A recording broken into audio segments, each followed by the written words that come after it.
Assalamualaikum warahmatullahi wabarakatuh. Kami dari kelompok 1 akan menjelaskan mengenai paradigma dan dua metode penelitian dalam ilmu komunikasi dari mata kuliah metode penelitian komunikasi yang diampu oleh Profesor Rahmat Kriantono.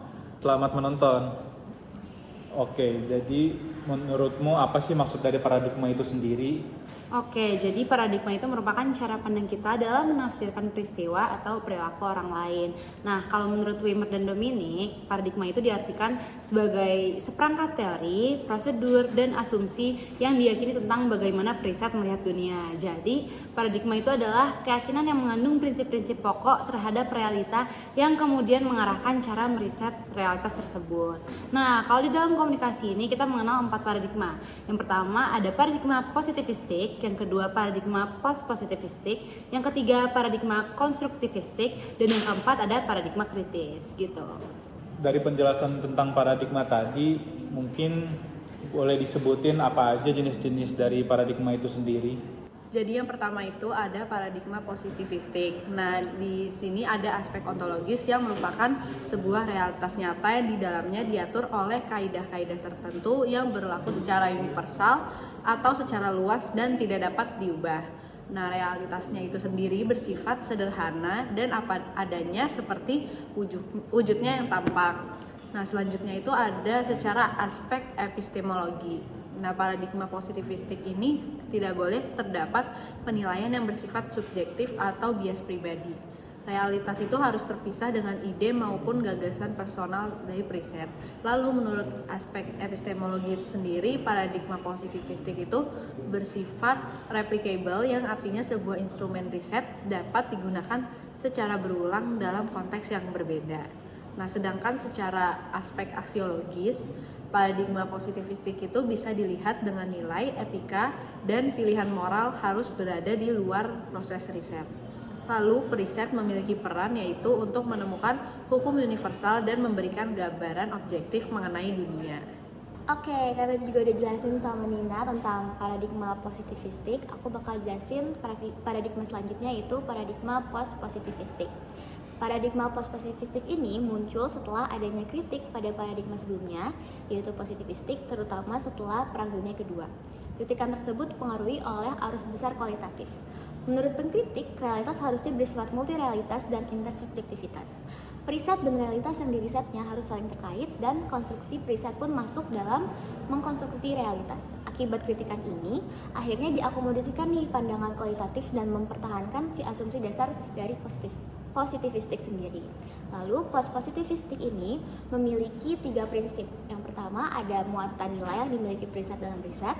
Yang kedua ada muatan teori fakta, yaitu dipengaruhi oleh teori atau hipotesis atau kerangka kerja yang digunakan oleh periset. Dan yang terakhir atau yang ketiga, sifat dasar realitas yakni konstruktivis. Post-positivistik memandang bahwa tidak ada satu-satunya realitas yang benar-benar objektif, karena masih terdapat saling ketergantungan atau pengaruh antara si individu dan objek yang dikaji. Oke, selanjutnya ada paradigma konstruktivistik. Nah, jadi secara ontologinya paradigma ini merujuk bahwa realitas yang ada di dalam dunia itu adalah subjektif, yakni apa yang dipersepsi oleh individu-individu. Nah, realitas juga merupakan konstruksi sosial, yang mana kebenaran suatu realitas itu bersifat relatif yang berlaku sesuai konteks spesifik yang dinilai relevan oleh pelaku sosial. Nah, interaksi dan kepercayaan dari individu-individu itu akan menciptakan realitas. Realitas itu merupakan hasil konstruksi mental dari individu pelaku sosial, sehingga realitas tersebut dipahami secara beragam yang dipengaruhi oleh pengalaman, konteks, dan waktu. Realitas juga merupakan konstruksi yang bersifat lokal, spesifik, dan co-constructed. Nah, selanjutnya pada aspek epistemologi, paradigma ini juga menjelaskan mengenai pemahaman terhadap suatu realitas atau temuan riset adalah produk interaksi antara periset dan yang diriset. Ilmuwan dan objek yang diriset juga merupakan kesatuan yang tidak terpisahkan. Konstruktivis juga mengkaji pemaknaan dari individu-individu dengan mendorong mereka berpikir, berekspresi secara bebas, dan memperhatikan rasa humanis yang dimiliki oleh manusia. Selanjutnya yang terakhir ada aspek aksiologi, yang mana terdapat nilai, etika, dan pilihan moral merupakan suatu bagian yang tidak terpisahkan dari suatu riset. Riset juga dalam paradigma ini adalah sebagai fasilitator yang menjembatani keragaman subjektivitas pelaku sosial. Tujuannya adalah untuk rekonstruksi realitas sosial secara dialektis antara periset dan pelaku sosial yang diriset, di mana terjadi micro level analisis pada individu-individu. Oke, berikutnya ada paradigma kritis. Dalam paradigma ini terdapat beberapa ciri. Yang pertama secara ontologi. Secara ontologi, realitas yang teramati merupakan realitas semu yang telah terbentuk oleh proses sejarah, kekuatan-kekuatan sosial, budaya, ekonomi, politik, dan terdapat ketidaksederajatan karena dominasi yang satu terhadap lainnya. Realitas tersebut terkristalisasi sepanjang waktu dan dianggap sebagai real. Hal tersebut menyebabkan realita menjadi alamiah dan tidak terbantahkan. Lalu, ciri yang kedua adalah epistemologi, yang mana riset dan yang dirisetkan diasumsikan berhubungan secara interaktif, di mana hubungan antara periset dengan realitas yang diriset selalu dijembatani oleh nilai-nilai tertentu. Pemahaman terhadap suatu realitas itu merupakan sebuah value mediating finding di mana nilai-nilai preset menjadi bagian tak terpisahkan sama dengan interpretasi yang mengkaji pemaknaan secara bebas. Lalu untuk ciri yang terakhir ada aksiologi. Dalam aksiologi, nilai, etika, dan pilihan moral merupakan bagian tak terpisahkan dari suatu riset. Artinya, riset berusaha mengkritik dan mengubah relasi sosial dengan memberdayakan masyarakat agar paham kualitas yang sebenarnya yang tersembunyi. Tujuannya untuk kritik sosial, transformasi, emansipasi, dan social empowerment tentang situasi empiris yang dianggapnya sebagai realitas yang sebenarnya, di mana macro level analisis yang mengeksplorasi struktur-struktur dominan yang menciptakan virtual reality dan dianggap individu sebagai realitas sebenarnya. Dalam ilmu pengetahuan, kita mengenal dua metodologi riset, yaitu kuantitatif dan kualitatif. Metode dengan menggunakan cara kuantitatif, datanya berupa persentase, frekuensi, dan angka. Sedangkan metode kualitatif, datanya berisi narasi dan kalimat. Tetapi dua metodologi riset yang ada ini juga bisa dikombinasikan seperti yang disebut oleh Singarimbun. Jika metode kuantitatif dan kualitatif dikombinasikan dengan cara menambahkan informasi kualitatif pada data kuantitatif agar memperkaya data dan lebih memahami realitas yang diriset. Riset paradigma positivistik dan post-positivistik sering disebut riset kuantitatif. Lalu riset paradigma konstruktivis dan kritis sering disebut riset kualitatif. Namun kata sering disebut di sini bukan berarti riset dan paradigmanya harus menggunakan metodologi yang telah disebutkan tadi. Sebaliknya, kata sering disebut dapat diartikan sebagai kebiasaan karena sering atau banyak dilakukan. Hal ini juga didukung dengan pendapat dari Neumann. Oke, mungkin untuk lebih jelasnya lagi bisa disebutin contoh fenomena dari paradigma itu sendiri kayak gimana? Oke, selanjutnya ada contoh-contoh fenomena yang berkaitan dengan paradigma-paradigma yang telah disebutkan tadi. Yang pertama ada paradigma positivistik yang menganggap bahwa pengetahuan kita harus didasarkan pada fakta empiris yang dapat diobservasi secara langsung. Oleh karena itu, peneliti yang menggunakan paradigma ini cenderung mengumpulkan data kuantitatif dan melakukan analisis statistik untuk menguji hipotesis. Contoh dari fenomena kuantitatif yang berkaitan dengan paradigma positivistik adalah hubungan antara tingkat pendidikan dan penghasilan.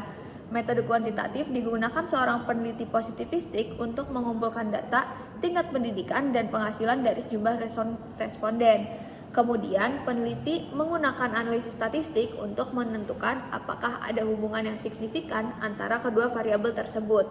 Yang kedua, paradigma post-positivistik. Paradigma post-positivistik dapat menggunakan metode kualitatif dan kuantitatif dalam penelitiannya.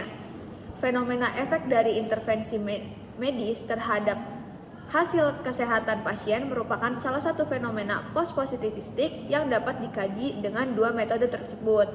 Metode kuantitatif digunakan untuk mengumpulkan data numerik seperti data medis pasien sebelum dan setelah intervensi. Metode kualitatif digunakan untuk melakukan wawancara kepada pasien dan keluarga pasien. Dengan begitu, hasil penelitian dari fenomena tersebut dapat lebih maksimal karena menggunakan dua metode yaitu kuantitatif dan kualitatif. Nah, selanjutnya kita masuk ke contoh paradigma konstruktivistik. Seperti yang sudah disebutkan tadi, kita tahu bahwa paradigma ini menganggap bahwa realitas sosial dibangun melalui interaksi sosial dan bahasa. Salah satu contoh fenomena yang dapat dikaji dengan paradigma konstruktivistik ini dan menggunakan metode kualitatif adalah fenomena konstruksi identitas sosial. Nah, dalam penelitian semacam ini, peneliti tertarik untuk memahami bagaimana individu atau kelompok manusia mengkonstruksi, merasakan, dan menyusun identitas sosial mereka. Nah, dari situ, metode kualitatif seperti wawancara mendalam, observasi partisipatif, atau analisis konten dokumen dapat digunakan untuk menjelajahi konstruksi identitas sosial ini. Melalui pendekatan kualitatif ini, penelitian dapat mengungkap aspek-aspek subjektif dari konstruksi identitas sosial, seperti bagaimana orang merasakan diri mereka sebagai bagian dari suatu kelompok, bagaimana norma dan nilai-nilai diterima, dan bagaimana pengalaman-pengalaman individu mempengaruhi pemahaman mereka tentang identitas. Selanjutnya kita ke paradigma kritis. Nah, seperti yang dijelaskan juga tadi, bahwa paradigma kritis ini menganggap bahwa realitas sosial dipengaruhi oleh struktur sosial dan hubungan kekuasaan. Oleh karena itu, penelitian yang menggunakan paradigma ini cenderung menggunakan metode kualitatif untuk mencari makna tersembunyi, kontradiksi, dan dinamika kekuasaan dalam fenomena sosial. Contoh fenomena paradigma kritis dengan metode kualitatif adalah penelitian tentang pemberdayaan perempuan dalam konteks lingkungan kerja. Dalam penelitian ini, peneliti mungkin akan melakukan wawancara mendalam dengan pekerja perempuan di berbagai tingkatan hierarki organisasi untuk memahami bagaimana struktur kekuasaan dalam lingkungan kerja memengaruhi akses perempuan ke peluang, pengambilan keputusan, dan keterlibatan dalam proses organisasi. Melalui pendekatan kualitatif ini, penelitian akan berfokus pada pengungkapan dinamika kekuasaan, persepsi, dan pengalaman individu perempuan dalam konteks kerja, serta bagaimana mereka mungkin berusaha untuk mengatasi ketidaksetaraan tersebut. Baik, itu dia penjelasan dari kelompok kami. Terima kasih sudah menonton, semoga bermanfaat untuk teman-teman semua. Dadah.